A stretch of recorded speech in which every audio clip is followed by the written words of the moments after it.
He didn't break my trust first. He broke my confidence in myself. Then the proof showed up. People think emotional abuse is loud. Yelling. Threats. Insults you can quote. But the kind that almost broke me didn't sound like abuse at all. It sounded reasonable. It sounded calm. It sounded like concern. In the beginning, he listened. He asked questions. He remembered details. He made me feel understood. That's how it always starts.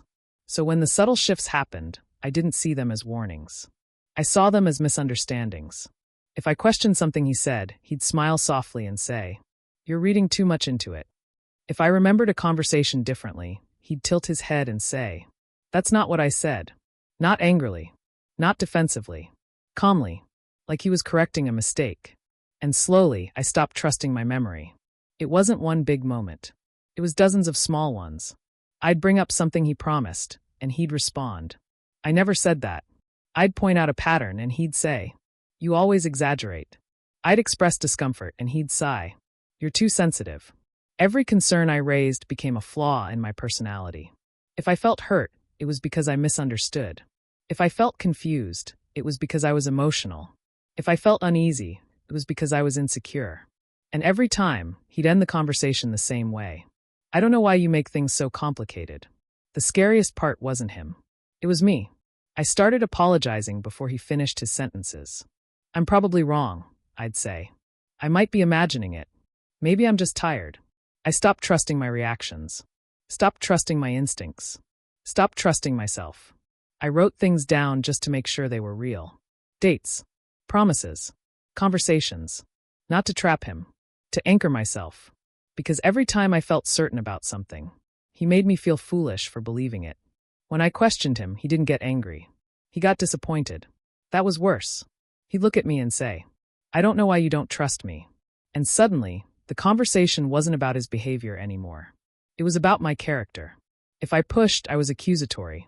If I paused, I was sulking. If I let it go, I felt hollow. There was no winning. Only adjusting. Only shrinking. Only learning how not to upset him. The moment didn't come during an argument. It came when I caught myself rehearsing conversations alone. Practicing how to phrase things so they wouldn't be dismissed. Practicing how to sound calmer. Less emotional. Less me. That's when it hit me. I wasn't trying to be understood. I was trying to be acceptable. And that's not love. The proof didn't come from spying. It came from something he forgot existed. A shared backup. An old device synced to his account. One night, while he was asleep, it lit up. A notification preview. A message that didn't match the version of reality he'd been selling me. I stared at it for a long time. Then I opened it. And everything I'd been doubting was suddenly clear. Messages where he said one thing to me and another to someone else. Promises he claimed he never made, written out in his own words. Plans he said were in my head, time-stamped and saved. The truth didn't feel dramatic. It felt quiet, relieving. I didn't feel angry. I felt validated. For the first time in months, my body relaxed. Because I wasn't unstable. I wasn't dramatic. I wasn't imagining things. I was being manipulated. And the proof didn't accuse. It confirmed. I didn't wake him up. I didn't shout. I didn't demand explanations. I needed to sit with the feeling of being right, of trusting myself again. So I let him continue the pattern for a few days. Let him dismiss me. Let him correct my memory. Let him tell me I was overthinking. Each time, I felt steadier, because I knew the truth didn't need defending. The conversation happened quietly.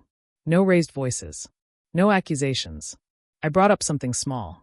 He dismissed it, like always. "You're making something out of nothing," he said. I nodded. Then I calmly replied. "I checked." He froze. "What do you mean?" he asked. "I verified," I said. "The messages. The promises. The timelines." His face changed. Not into anger. Into fear. Because for the first time, the imbalance was gone.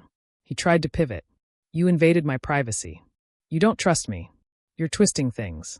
But his voice wasn't confident anymore. It was defensive. I showed him one message. Then another. Then another.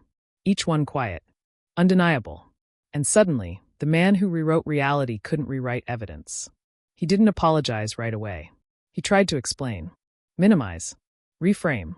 But explanations don't work when the truth is clear. I looked at him and said, "You didn't just lie to me.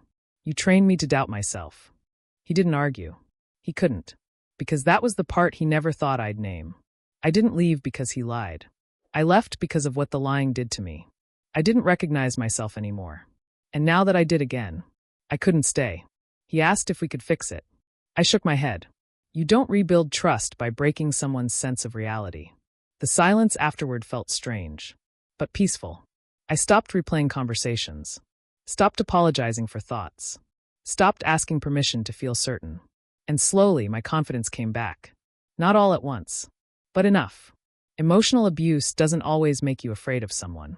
Sometimes it makes you afraid of yourself. And the moment you find proof is the moment you realize you were never broken. You were being convinced you were.